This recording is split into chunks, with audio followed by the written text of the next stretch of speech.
I think it's about time we say goodbye to the pro mods on the street and get back to what street racing used to be. I love it, man. OG 405. Big Chief's glamorous life of high-speed thrills and television fame took a shocking turn, and the fans were left speechless. One moment, he was at the peak of his career, tearing up the streets with the Crow, and the next, gone without a word. Yet no announcement, no farewell episode, just a void where one of the biggest names in street racing used to be. Tune in, because what comes next will change everything. Big Chief's departure and return. Speculation ran wild. Some said he left due to creative differences. Others whispered about issues with fellow racers or the production team. The man himself stayed quiet for a while, but eventually word got out. He had chosen to step away from the chaos, focusing on what he loved most, racing on his own terms. The spotlight was never his end goal. The thrill of the race, the raw, unfiltered competition, was what kept him going. But just when everyone thought his story was over, a single cryptic message appeared online. 4 words that sent the entire racing world into a frenzy. You never saw everything. Big Chief never needed the cameras to prove himself. His love for the streets, the rush of the race, the fierce battles against some of the toughest competitors. That's what fueled him. Without the weight of TV contracts and scripted rivalries, he could do what he wanted, when he wanted. The Crow might not be flying on TV anymore, but it sure wasn't parked for good. What we want to do is prove that we're the fastest in the world. We say it nonstop. We've said it for years and years and years. The 405 is supposed to be the authority of street racing. The streets still called, and he was always ready to answer. Life outside of the spotlight had its own twists. His marriage with Alicia ended, a shock to many fans. Not long after, he was seen with Jackie Braasch, another racer with the same fire for speed. Some cheered for him, others judged, but Big Chief wasn't one to let public opinion steer his life. He kept moving forward, building cars, hitting the tracks, and staying true to his passion. The luxurious life? It's a different kind of luxury now. No fancy reality TV deals, no staged drama, just pure, unfiltered racing. He's still in the game, still chasing speed, just on his own terms. And if history has shown anything, it's that Big Chief doesn't stay down for long. The streets will always call, and when they do, you can bet he'll answer with roaring engines and burning rubber. What happened to Big Chief is not some tragic downfall. It's a shift, a transformation. The love for racing never faded. The competition never stopped being a part of him. He just took control of his own path. It's the beginning of a new season in the 405. And while we've been tearing up the track,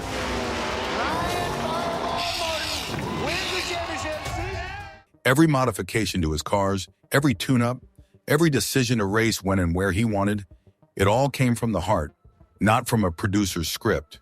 Street racing is not just about who crosses the finish line first. It's about the build, the precision, the dedication, and the risk.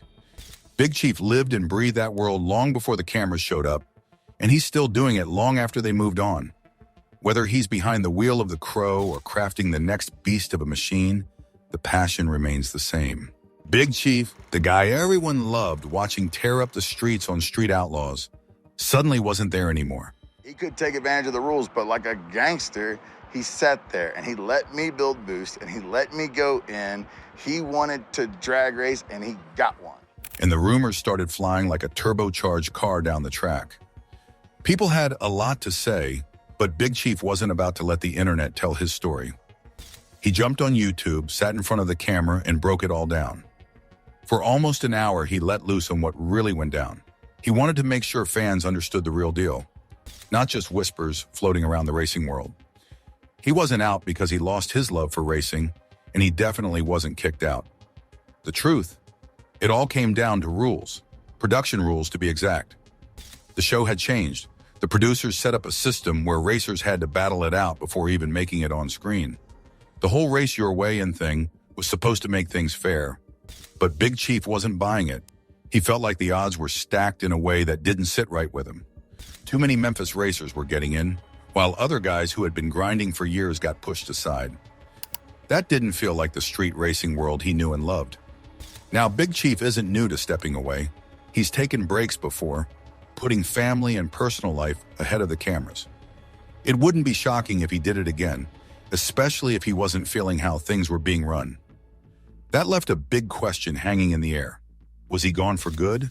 Or was this just a pit stop? Then came the Instagram post. It gave fans a little hope. He hinted that while no Prep Kings might not be in his future, he wasn't walking away from Street Outlaws completely. I am number 6, defending my number 6 spot. It's been a long time since I raced Doc. The only thing that I do know about Doc, just from flagging his races. In fact, he was gearing up for another round of America's List, the show's second season. That pretty much confirmed we'd be seeing him out there again, doing what he does best. And it didn't stop there. He let people know he was working on getting the Crow back in top shape, testing on asphalt, getting everything dialed in. It was clear the fire for racing was still burning. Plus, he teased something big coming up, something that could shake up Street Outlaws in a way that had never happened before. Whatever that meant, fans were definitely paying attention. For those wondering if Big Chief was done, the answer was complicated. He wasn't about to walk away from the streets, but no Prep Kings? That seemed like a different story. He wasn't feeling the way things were handled, and until something changed, he wasn't in a rush to jump back into it. But that didn't mean he was fading into the background. Big Chief has always been about racing, not just TV. The cameras and contracts, those came later. At the end of the day, he wanted to race on his terms, and if that meant stepping away from one show to do things his own way, then that's exactly what he was going to do. Of course, that left fans in a tough spot. They weren't ready to say goodbye, but they also knew Big Chief wasn't the kind of guy to compromise just to stay in front of the cameras. If he was going to race, it was going to be real. No politics, no behind-the-scenes deals. Just street racing the way it was meant to be. Big Chief wasn't done yet, but what came next would change everything. Street racing unleashed. Now, the question isn't if Big Chief will be back, it's how. Will the producers work things out with him? Will he take things into his own hands and create something new? Whatever happens, one thing is clear. Big Chief isn't done burning rubber just yet. Big Chief had been around street racing for years, and his life revolved around speed. From a young age, he was drawn to the roar of engines, the smell of burning rubber, and the thrill of pushing a car to its absolute limits. Racing wasn't just something he did, it was who he was. That passion led him to Street Outlaws, and for years he was one of the biggest names in the game. But the world of reality TV didn't always mix well with the raw, unfiltered world of street racing. The racing community had always been a tight-knit group, built on trust and competition. It wasn't about money or fame, it was about proving who had the fastest car and the best skills behind the wheel. That was what Big Chief loved about it. But as the show grew in popularity, things started changing. More rules, more production interference, more politics. The street racing world he had fallen in love with started to feel different, and he wasn't sure he liked where things were headed. Being a part of Street Outlaws wasn't just about racing anymore. There were contracts, obligations, and rules that didn't always make sense.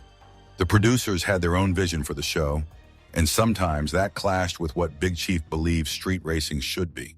The Race Your Way and policy was just one example of that. He felt like it wasn't giving all racers a fair shot, and that went against everything he believed in. If he couldn't race the way he wanted to, was it even worth it? That was the struggle he faced. He loved the fans, loved the competition, but he wasn't willing to sacrifice what he stood for. He had always been about racing first, TV second.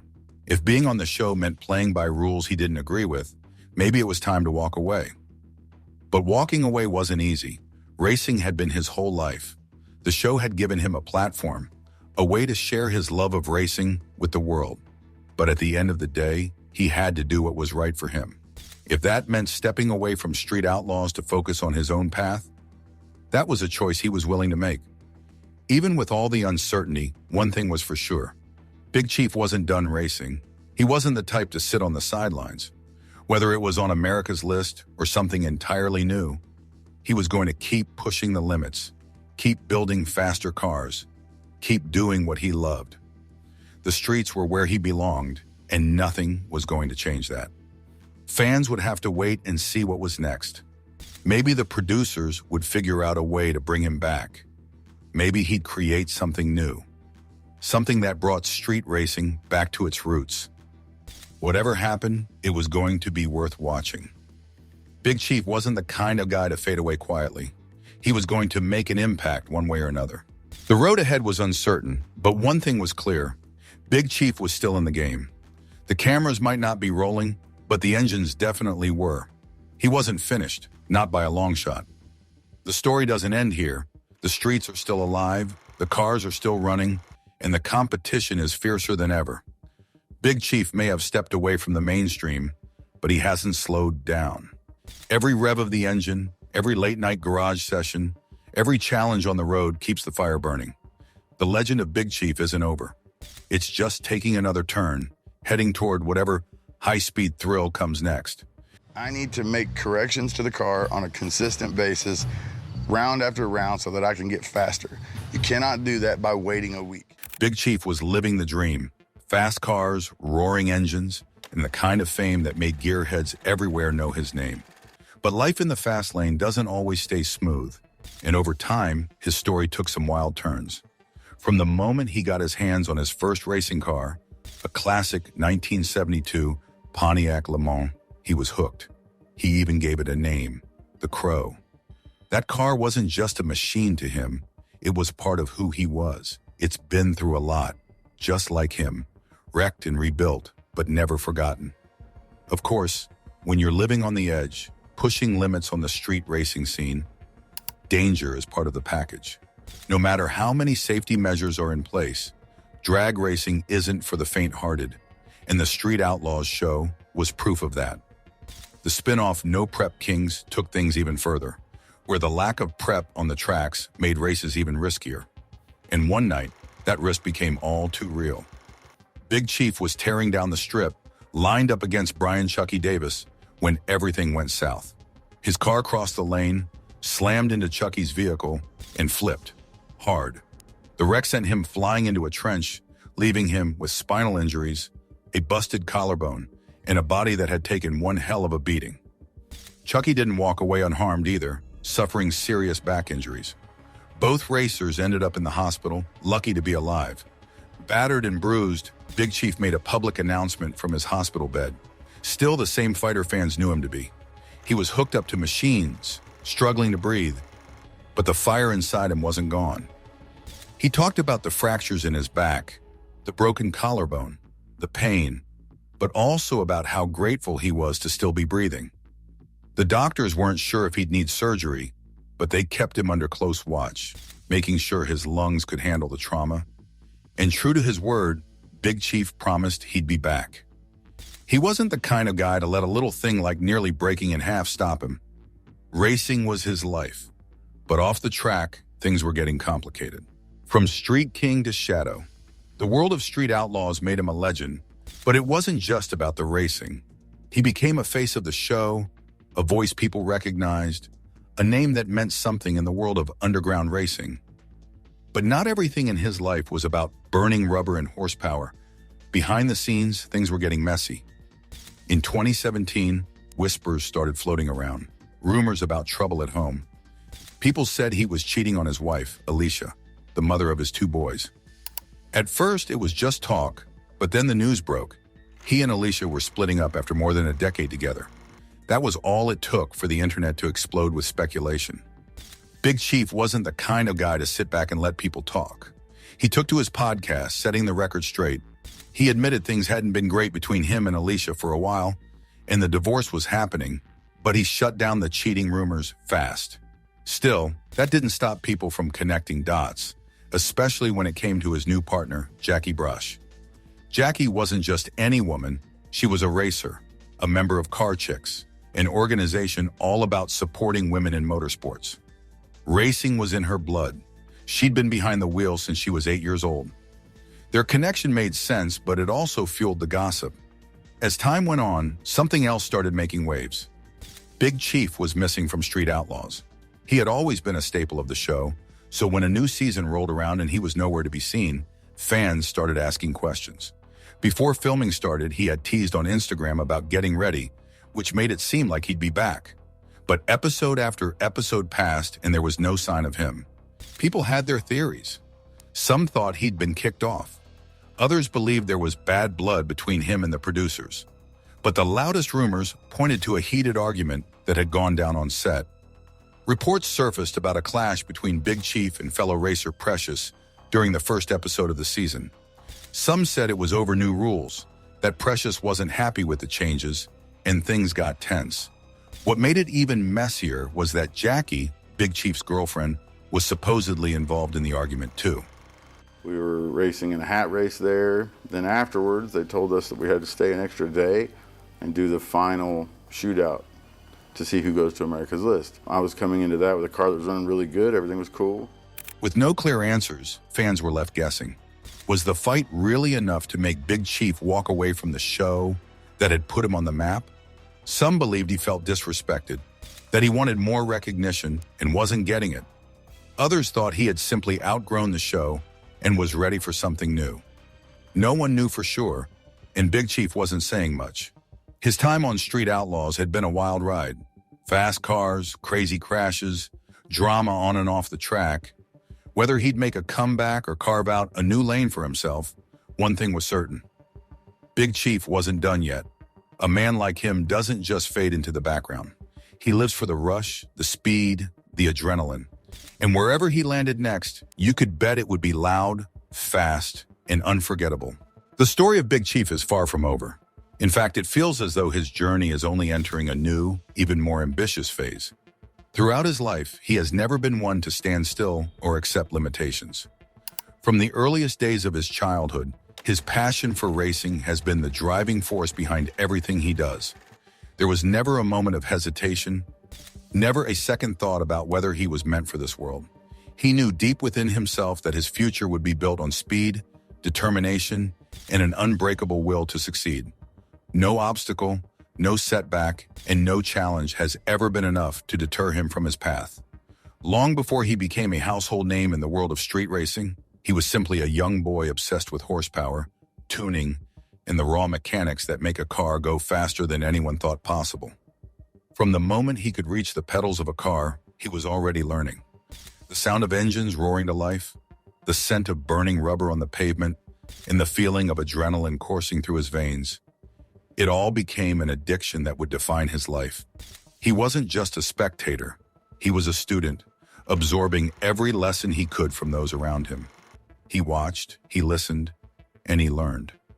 Every tool in a mechanic's arsenal, every modification that could squeeze out an extra fraction of a second on the track, he studied it all with unwavering focus.